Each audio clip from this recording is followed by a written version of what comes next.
Sherlock Holmes's clients were the rich and famous. They came from all walks of life, even the humblest. Indeed, he was more apt to give heed to the humble client, the minor tragedy, because that was the nature of the man, human and understanding. Yeah, hang it all, Holmes. Let me have a look. After all, I did buy the beastly thing. Why don't you wait for moving pictures, Watson? Much more interesting, you know. Pictures that move? Ridiculous. I'm not being ridiculous. They've already been invented by a Frenchman named Lumiere, and an American, Edison, seems to have made it quite practical. Absurd. He'll never get anywhere with them. You'll see. Not commercially, anyway. Nobody will be interested. Come in.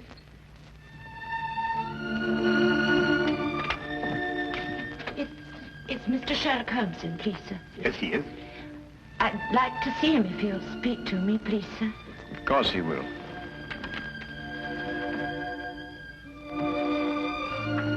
This is Mr. Sherlock Holmes. I'm Dr. Watson. Mrs. Sir? Mrs. Jessie Hooper. Oh, come now, my dear, it's not as bad as that. It's Billy, sir. My husband. He's dead. Oh, my dear. Here, come, sit down and tell us about it. Get a cup of tea, Watson. They say he hanged himself, sir, 3 days ago in a hotel in Glasgow. Oh, yes, I remember. William Hooper, a traveling salesman with Whipple Brothers, I believe. Yes, sir. Brooms and brushes. He was on his last job for the firm. They were letting him go. Yes, sir, but Billy would have found another job. He wasn't afraid to work. Of course he wasn't. He didn't hang himself, sir. He didn't. Jessie, I believe you have a baby. Yes, sir. 6 months old. Is there any insurance? Yes, sir, but they say because Billy hanged himself. The policy won't be paid. Tell me, Jessie, when did you last see Billy? On the day he went up to Glasgow, on the train. I went up part of the way with him to Doncaster. To cheer him up, I take it. Yes, sir. He was so upset about losing his job, about it being his last trip for Whipple's. Yes, of course, I understand. Was he in a more cheerful frame of mind when you left the train at Doncaster? Oh, yes, sir. We had ever such a jolly time. There was a gentleman in the compartment who was so funny he kept us in stitches. When he laughed, you just couldn't help laughing with him. I see. Was there anyone who might have benefited by his death? No, sir. No one at all. Was he a native of London? No, sir. He came from Exbar. That's a little village in Cornwall. I see. Well, I can't promise anything, Mrs. Hooper, but I'll certainly do my best. Now, where can I get in touch with you? Number 26 Western Lane. And sir, there's something I must tell you. Yes, Jessie? I'm not very well off, and what with the expenses of the baby and... Oh, never mind, never mind. There's no fee. Oh, thank you, sir.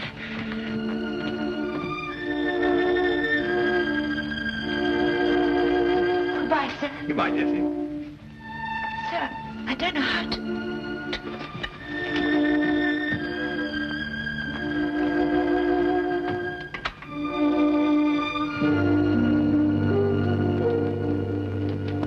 Holmes, how did you know so much about William Hooper? I read about it in the papers, Watson. One of those domestic tragedies that become buried in the back page.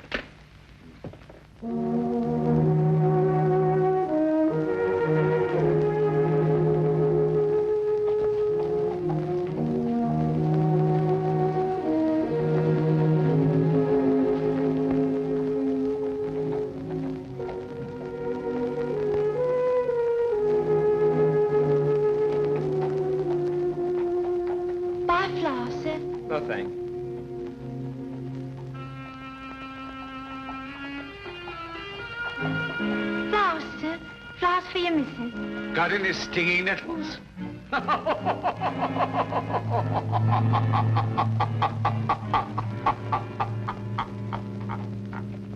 If you want to kill somebody, you can poison them or shoot them or stab them or push them over a cliff if you like, but you don't hang them. It's still deucedly awkward.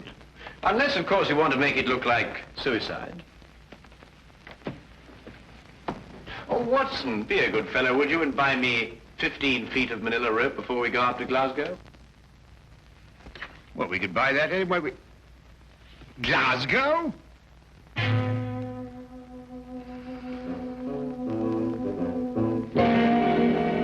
You know, Mr. Holmes, I'm only allowing you to see this rope because my cousin, Inspector Lestrade, asked me to.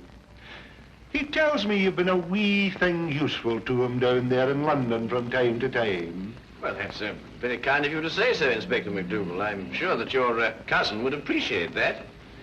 Well, there it is. Nothing but an ordinary rope. Nothing unusual about it at all. Well, it's an efficient knot. Which anyone could have tied. And you're quite convinced that Billy Hooper hanged himself with it, eh? Well, he put the rope round his neck, stood in a chair, and then kicked the chair from under him. But first slinging the rope over a ceiling beam and tying it to a bedpost, eh? Aye. Have you examined the rope with a glass, Inspector? Glass, Mr. Holmes. In Glasgow, we have another use, a more practical use for a glass. To put a wee drop in, you can. Oh, yes, yes. And you'll find this glass a wee bit different, Inspector. It helps you to see things more clearly.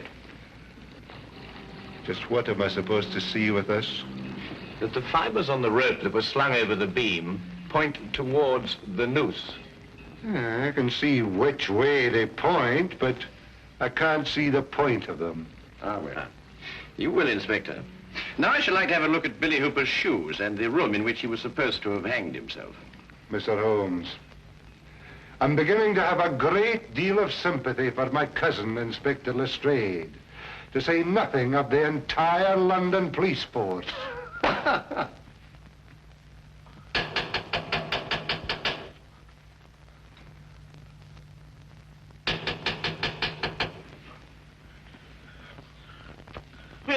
What's that? Who's it? What's that? Who's it? Huh? Morning, sir. Morning. Beautiful morning, isn't it?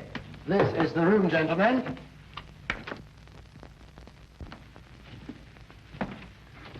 This is the beam, I presume, over which the rope was slung. And this is the bedpost the laddie tied the rope to.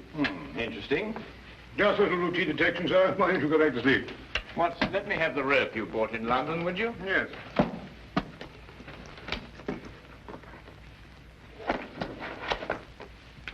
Thank you.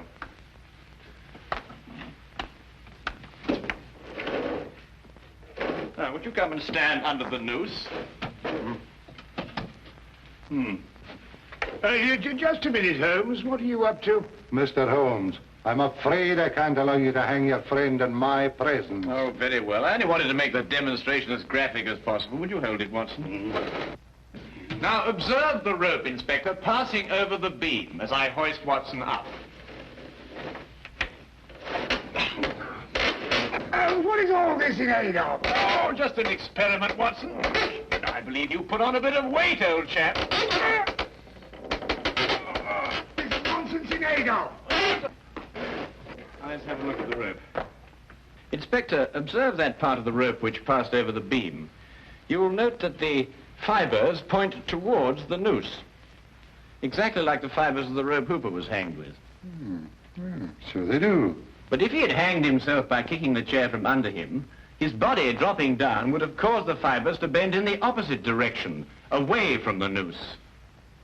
I've got it, Holmes. And because the fibers bend towards the noose, therefore, Hooper must have been pulled upwards. And since he obviously didn't pull himself up, someone else must have. And that is murder.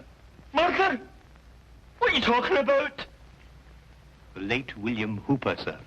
Mr. Holmes here, by a brilliant feat of detection, has just proved conclusively that he was hanged here, in this very room. Hanged in this very room?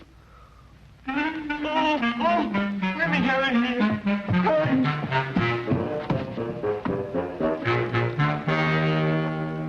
And this, I presume, is the chair that Hooper stood on. That's it. Yeah, there are no scratches on the seat.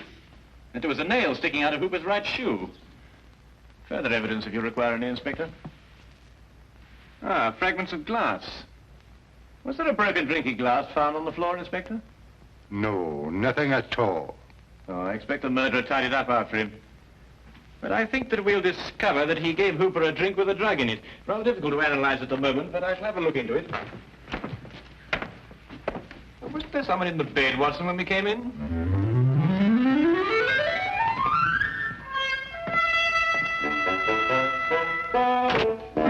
John Carver, 28 Merit Road, Birmingham. Henry Hampton, 76 Casket. 76 Casket Lane? Do you recall Hampton? Hampton. Yes, I remember a salesman, I believe. Stayed just the one night, not one of our regulars. Did you notice anything in particular about him? No. Yes, he limped. That's right, he limped. He limped, did he? That will prove useful, thank you.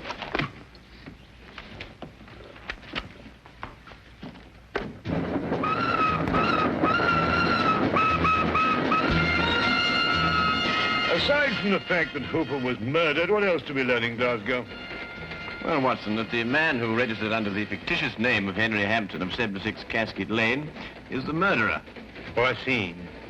A salesman just happened to be wandering about with a length of manila rope on him. Yes, of course. Didn't you know? He's a rope salesman. But hang it all, Holmes, at least 50 people registered at the hotel that night. What makes you pick on this Hampton chap?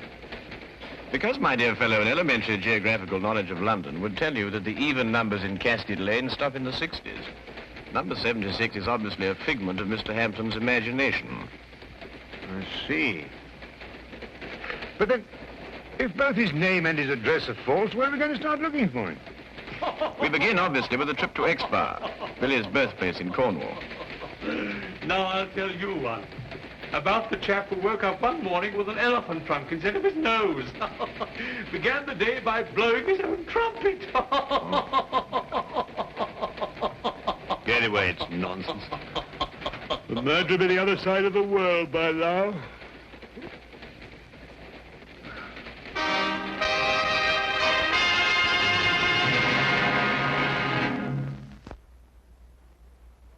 And now we return to the case of the Jolly Hangman.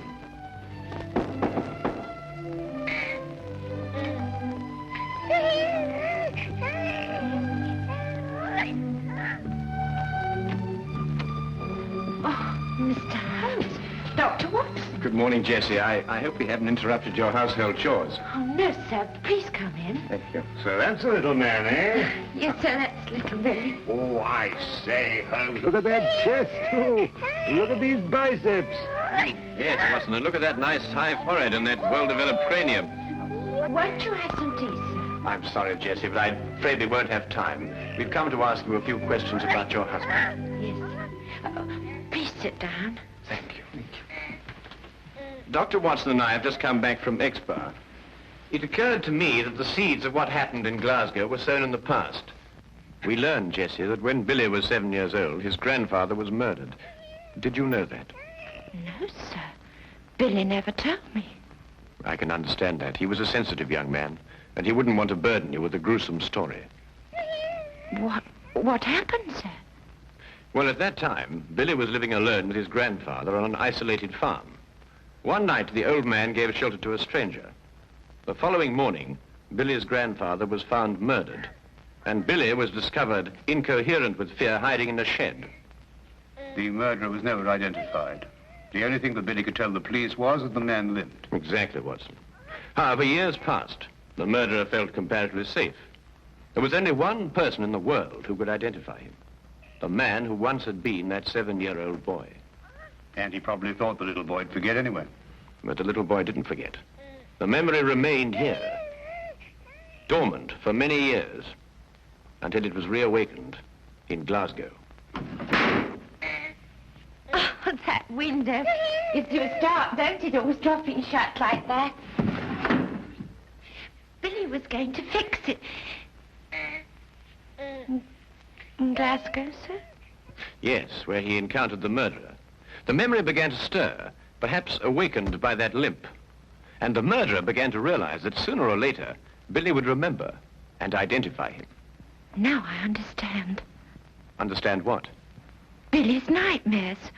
Oh, such frightful ones he'd always have. Moaning something about a hobble. Of course, a hobble, a limp. But he could never remember what the nightmares were about. Did Billy ever mention meeting a man who limped? No, sir, never. Then I believe, Watson, we can conclude that Billy had never met the man before the chance encounter in Glasgow. Oh, I'm sure he hadn't, sir. So the signs still point to our mysterious Mr. Hampton. Who's Mr. Hampton, sir?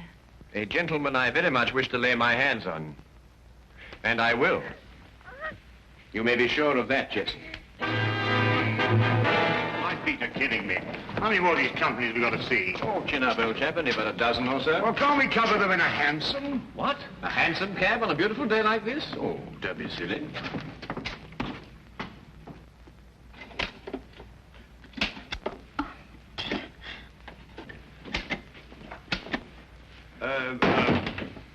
Good afternoon. Do you use a colon or a semicolon after, dear sir? Oh, colon, miss. Now, come along, Holmes. You know better than that. A semicolon, young lady. But I can't find either. Tell me, is your sales manager in? A sales manager? That'd be Mr. Thornton, wouldn't it? Or Mr. Baxter? Yes, Mr. Baxter. Did you have an appointment with him? No. Must we have one? I don't know. I'll ask him.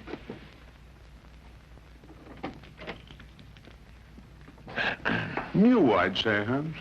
Yes, a safe deduction, Watson. You noticed the fingernails unbroken? Oh, really? Mr. Baxter says you don't have to have an appointment. He'll see you now. Ah, thank you.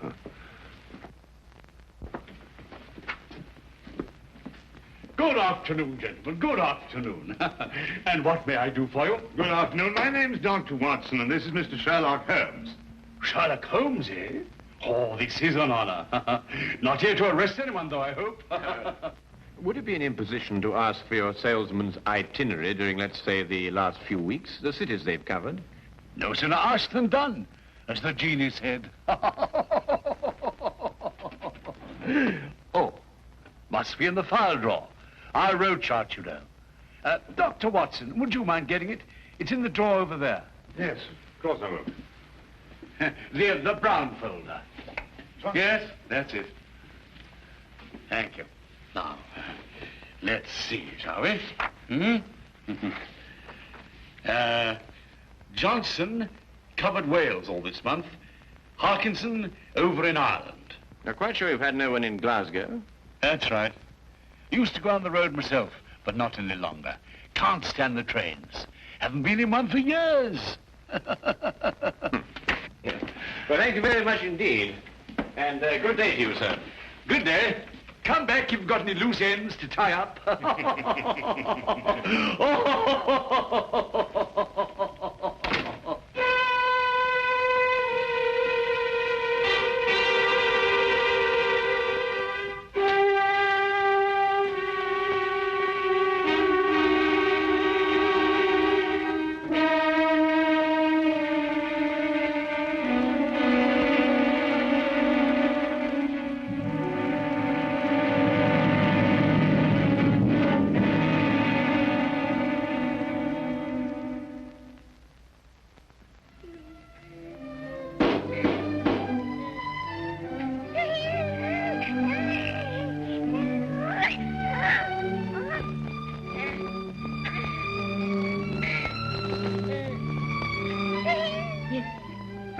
Good afternoon, Mrs. Hooper.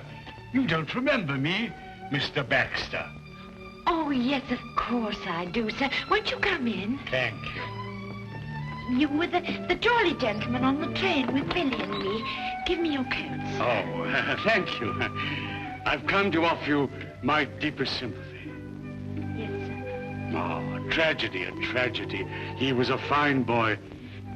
Yes, sir. Oh, there. Come now, little lady. There's always a ray of sunshine somewhere. Ah, there it is.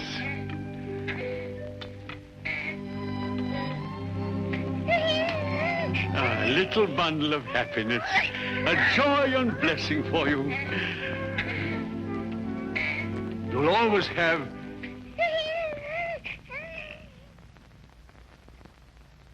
Ah, that's right. You didn't know, did you? I was seated all the time you were in the compartment, wasn't I? Well, just goes to show you, we all have our trials and tribulations. Yes, sir. Oh, but here am I, forgetting what I came for. How'd you like a job, little lady, and someone to take care of the baby? Oh, sir. Then let's have a cup of tea and talk about it, shall we? Oh, sir, I don't know how to thank you. I'll do anything. I'll send you to a secretarial school, and then you'll be my secretary. Oh, sir, that would be wonderful. You know, I didn't know how I was going to manage. Oh.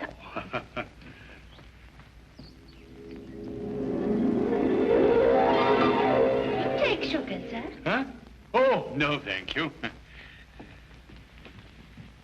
Looking at you is sugar enough for me. Really? My friend Sherlock Holmes tells me you've been to see him. Do you know Sherlock Holmes, sir? Oh, I should think I do. Always asking my advice, Sherlock is. Can't solve a case without me, he says. He and Dr. Watson went up to Glasgow, you know, inquiring at the hotel where Billy was. And then they went down to Exbar. How do you know all that, sir? Oh, Sherlock tells me everything.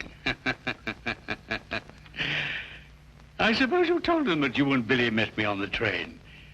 And you gave him my name. I'm afraid I'd forgotten your name, sir. Had you now? Then you're the only one who knows, eh? Well, wouldn't Sherlock be surprised to find that I'd met Billy on the train? Yes, indeed. Wouldn't he be surprised?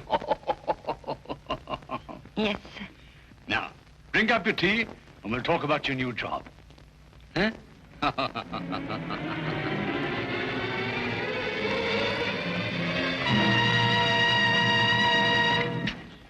What is it? On the train coming down from Glasgow. What about the train? That's where we heard that laugh. By Jove, you're right. The man telling jokes in the next compartment. Oh, I've been a fool. Why do you suppose he sent you to get that road chart when he could have got it himself? Well, I suppose I was nearest.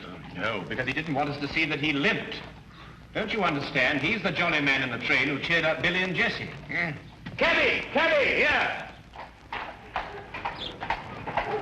Quickly, Watson. We've no time to lose. I'm right behind you. Baxter's office? No. Who's the only person who can prove that Baxter met Billy? Why, Jessie. Yes, of course. 26 Western Lane, driver and fast. We've got to stop another hanging. Just sleep. Sleep.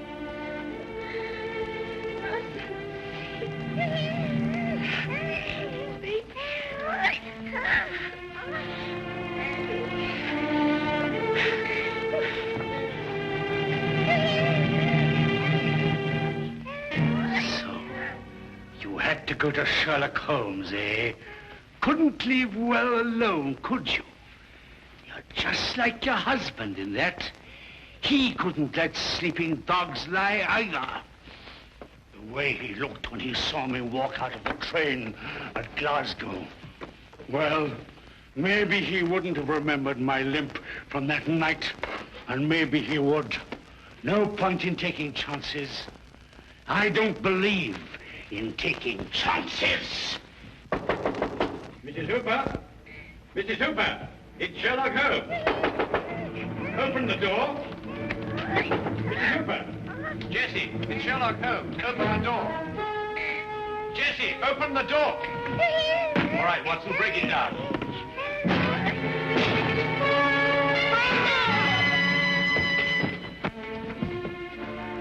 It's all right, she's just drugged. Look, what?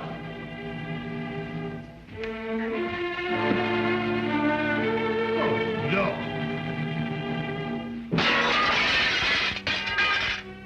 Neck broken.